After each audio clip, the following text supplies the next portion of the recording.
Good morning everyone, कैसे हैं आप लोग। तो आज है 25 जुलाई और आज के करंट अफेयर यहाँ पर हम कवर करेंगे। सबसे पहले देखेंगे एक शॉर्ट न्यूज़। तो भारत के द्वारा क्या किया गया है कि नॉन बासमती वाइट राइस जो होते हैं इनके एक्सपोर्ट को पूरी तरह से बैन कर दिया गया है ताकि डोमेस्टिक प्राइस को स्टेबलाइज किया जा सके। ठीक है, और ये नोटिफिकेशन किसके द्वारा इशू किया गया, तो याद रख सकते हैं directorate general of foreign trade के द्वारा ये किया गया है। भारत जो है वर्ल्ड का टॉप राइस एक्सपोर्टर है और ऐसे टाइम पर क्योंकि बाढ़ की बारिश की स्थिति बहुत ज़्यादा बनी हुई है तो डोमेस्टिक प्राइस स्टेबलाइज रहे, इस वजह से किया गया है कि नॉन बासमती वाइट राइस इसके एक्सपोर्ट को बैन कर दिया गया है। हालांकि ये बोला गया है गवर्नमेंट के द्वारा ये पूरी तरह से बैन भी नहीं है। अगर मान लीजिए किसी कंट्री की रिक्वेस्ट आती है कि हमारे यहाँ पर भेजा जाए वाइट राइस तो फिर वो कर दिया जाएगा फूड सिक्योरिटी को फुलफ़िल करने के लिए। ठीक है, लेकिन फ़िलहाल जनरल तौर पर बैन कर दिया गया है। क्वेश्चंस पर आते हैं। When is income tax day celebrated every year. Income tax day हर साल 24 जुलाई 24 जुलाई को सेलिब्रेट किया जाता है। इनकम टैक्स डे जिसे आयकर दिवस के नाम से भी जानते हैं 24 जुलाई को होता है। और 24 जुलाई को क्यों, क्योंकि 24 जुलाई 1860 बहुत पहले की बात हो रही है। सर जेम्स विल्सन ने पहली बार भारत में इनकम टैक्स को इंट्रोड्यूस किया था। ठीक है, तो हम उस दिन को ही इसको सेलिब्रेट करते हैं। पहली बार 2010 में हमने इनकम टैक्स डे को सेलिब्रेट किया था। ठीक है, अभी यहाँ पर कुछ जुलाई के इंपॉर्टेंट डेज रिवाइज कर लें तो 1 जुलाई होता है नेशनल डॉक्टर्स डे और जीएसटी डे। 4 जुलाई यूएसए इंडिपेंडेंस डे। 11 जुलाई वर्ल्ड पॉपुलेशन डे, थीम इसकी है unleashing the power of gender equality. 12 जुलाई को इंटरनेशनल मलाला डे। 14 जुलाई बेस्टाइल डे, फ्रांस का नेशनल डे होता है। 15 जुलाई वर्ल्ड यूथ स्किल डे, इसकी थीम है skilling teachers, trainers and youth for a transformative future. 17 जुलाई को होता है world day for international justice. 18 जुलाई है नेल्सन मंडेला इंटरनेशनल डे और 23 जुलाई को नेशनल ब्रॉडकास्टिंग डे सेलिब्रेट होता है। Who has become the second longest serving CM of a state. Picture में देखकर समझ गए होंगे नवीन पटनायक हैं ये ओडिशा के CM. Second longest serving CM बन गए हैं ये ओडिशा के। इनका जो टेन्योर है 23 ईयर्स 139 डेज़ है, surpassing the record of former West Bengal CM Jyoti Basu. 5 बार ये ओडिशा के सीएम रह चुके हैं। ठीक है, और पहली बार इन्होंने 2000 में चार्ज लिया था as the CM of Odisha. यहाँ पर सीएम से रिलेटेड कुछ पॉलिटी की बेसिक चीज़ें देख लेते हैं। तो सबसे पहले संविधान में कौन सा आर्टिकल है, आर्टिकल 164 है जो बोलता है कि स्टेट का एक सीएम होगा जिसे गवर्नर के द्वारा अपॉइंट किया जाएगा। ठीक है, अब जो गवर्नर है किसको सीएम अपॉइंट करता है, तो जो भी मेजॉरिटी पार्टी होती है, मेजॉरिटी शेयर ऑफ वोट्स जिस भी पार्टी के पास होते हैं असेंबली इलेक्शन में, उसी पार्टी के लीडर को चीफ मिनिस्टर के तौर पर गवर्नर अपॉइंट करते हैं।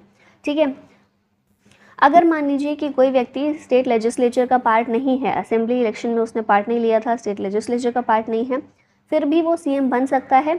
ठीक है, किसी बाहर के व्यक्ति को भी सीएम बनाया जा सकता है, लेकिन सिर्फ 6 महीने तक।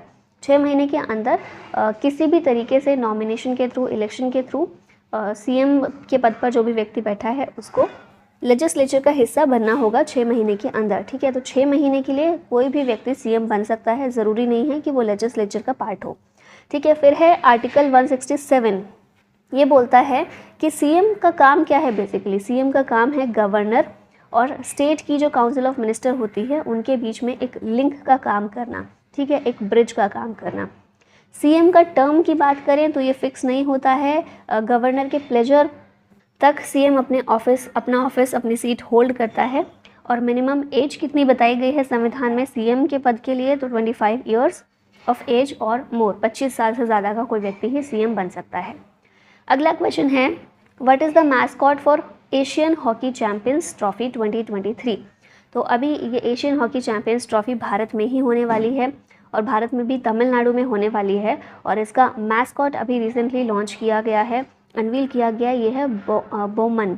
ऑप्शन नंबर ए यहाँ पर करेक्ट है। तमिलनाडु के जो youth welfare and sports development minister हैं जिनका नाम है उदयनिधि स्टालिन, इन्होंने ट्रॉफी और ये जो मैस्कॉट है इसको अनवील किया है। टूर्नामेंट ये चेन्नई में होने वाला है अगस्त में, 3 अगस्त से 12 अगस्त के बीच में। और 6 टीम्स, एशिया की 6 टीम्स इसमें भाग लेंगी, 6 countries, India, China, Pakistan, Malaysia, Japan और कोरिया। ठीक है। नेक्स्ट यहाँ पर स्पोर्ट्स इवेंट्स, उनका मैस्कॉट कौन सा रहा है, होस्ट कंट्री कौन सी है, ये चीज़ें देख लेते हैं।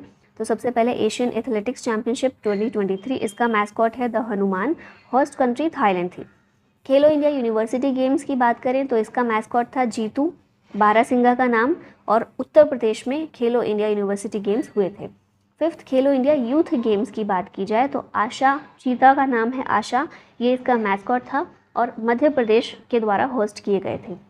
कॉमनवेल्थ गेम्स 2022, इसमें मैस्कॉट था पेरी द बुल और इसमें होस्ट कौन था, बर्मिंघम यूके। और 15th men's hockey world Cup 2023, इसका मैस्कॉट था ओली, ओलिव रिडले सी टर्टल जो होते हैं वो रखा गया था और भारत ने ही ये जो हॉकी वर्ल्ड कप है इसको होस्ट किया था। ठीक है, नेक्स्ट क्वेश्चन है how many women MPs have been appointed by the chairman of Rajya Sabha.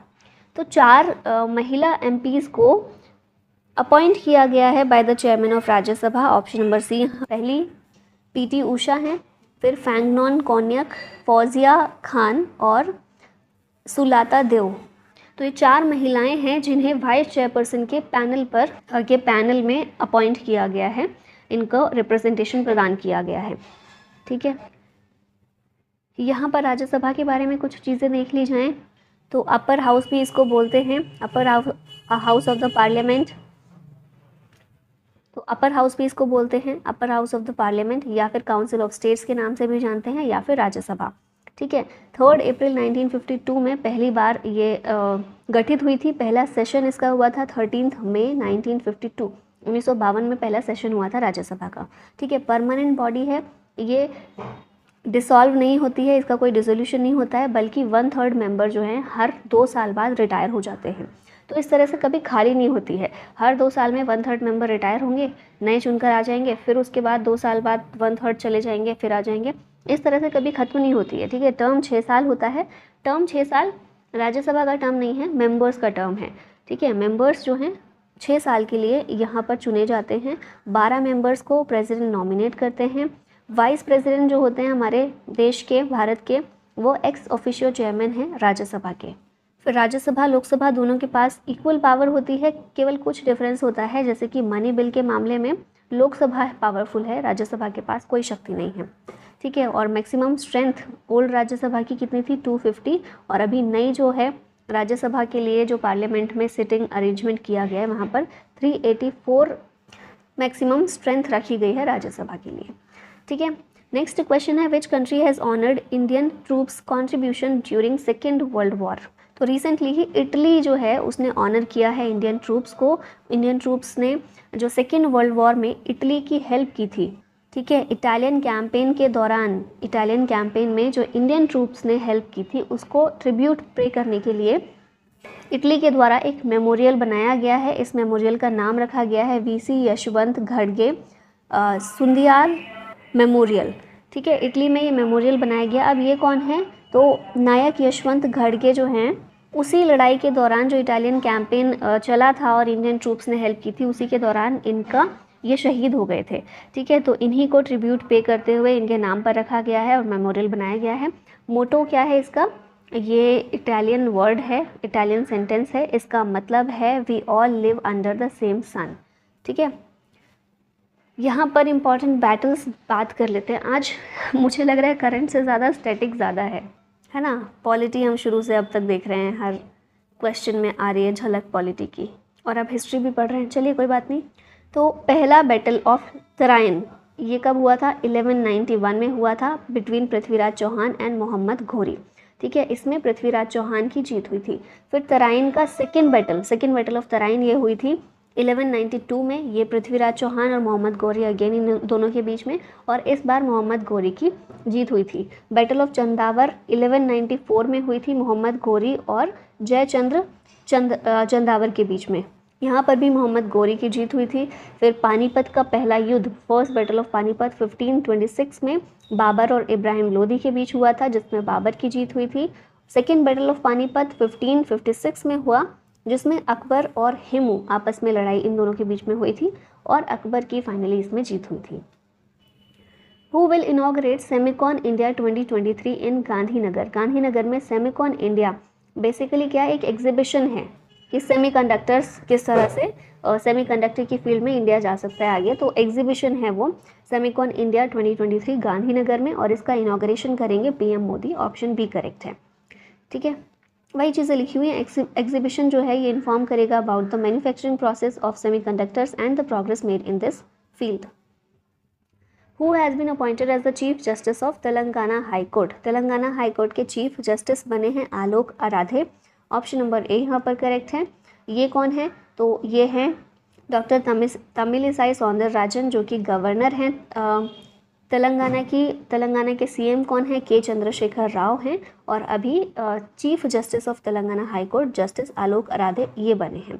ठीक है, यहाँ पर अब देखिए फिर से पॉलिटी स्टैटिक पोर्शन आ गया है। हाई कोर्ट के बारे में चीज़ें देखें कुछ। तो आर्टिकल 217 जो है ये बोलता है कि हाई कोर्ट के जजेस को अपॉइंट किया जाएगा by the president in consultation with the chief justice of India and the governor of the state.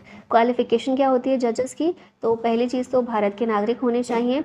दूसरी, जुडिशल ऑफिस, उन्होंने जुडिशल ऑफिस में काम किया हो लगभग 10 साल, मतलब 10 साल तक उन्होंने एज अ लॉयर काम किया हो, 10 साल तक एज अ जज काम किया हो। ये क्वालिफिकेशन कुछ चाहिए होती है। टेन्योर क्या होता है जजेस का? तो जब हम हाई कोर्ट के जजेस की बात करें तो 62 ईयर्स ऑफ एज तक होता है। सुप्रीम कोर्ट में ये एज होती है 65। ठीक है, और आर्टिकल 226 क्या है? हाई कोर्ट्स को रिट इशू करने की ये पावर प्रोवाइड करता है। सुप्रीम कोर्ट की रिट इशू करने की पावर आर्टिकल 32 में मेंशन की गई है, हाई कोर्ट की 226 में। अगला क्वेश्चन है, गवर्नमेंट एक्सटेंडेड अटल बीमित व्यक्ति Kalyan Yojana for how many years. कितने सालों के लिए एक्सटेंड की है इस स्कीम को गवर्नमेंट ने? तो 2 सालों के लिए इस स्कीम को एक्सटेंड किया गया है। Under the Employees State Insurance Corporation for a period of 2 years up to 30 June 2024 तक ये चालू रहेगी। ठीक है, अब यहाँ पर स्कीम्स देख लेते हैं। डिजिटल इंडिया 1 जुलाई 2015 को लॉन्च हुई थी। स्वच्छ भारत अभियान 2 अक्टूबर 2014। नमामि गंगे प्रोग्राम जून 2014। प्रधानमंत्री कौशल विकास योजना 2015। प्रधानमंत्री जनधन योजना 28 अगस्त 2014। प्रधानमंत्री स्वास्थ्य सुरक्षा योजना 22 जनवरी 2015। प्रधानमंत्री मुद्रा योजना 8 अप्रैल 2015। अटल पेंशन योजना 9 मई 2015। दीनदयाल उपाध्याय ग्राम ज्योति योजना 25 जुलाई 2015 और प्रधानमंत्री फसल बीमा योजना 18 फरवरी 2016 में लॉन्च हुई थी। नेक्स्ट क्वेश्चन है, who won Hungarian grand prix. तो ये मैक्स वर्स्टैपेन जीते हैं। ऑप्शन ए यहाँ पर करेक्ट है। डबल वर्ल्ड चैंपियन रह चुके हैं। ये इनकी 7th स्ट्रेट विक्ट्री है और रेड बुल की 12th है इन अ रो। ठीक है, मतलब 12th रेड बुल के ड्राइवर हैं मैक्स वर्स्टैपेन। तो रेड बुल मैक्स वर्स्टैपेन के अलावा और भी ड्राइवर्स हैं जो रेड बुल के हैं। तो रेड बुल की ये 12th कंसेक्यूटिव वाली विक्ट्री है। अगर हम मैक्स वर्स्टैपेन की बात करें तो 7th स्ट्रेट विक्ट्री है। ठीक है, first ever transgender birth certificate issued in which state. तो ये जो है राजस्थान में इशू किया गया है। पहली बार किसी ट्रांसजेंडर को एक बर्थ सर्टिफिकेट इशू किया गया है। इनका नाम क्या है? नूर शेखावत है।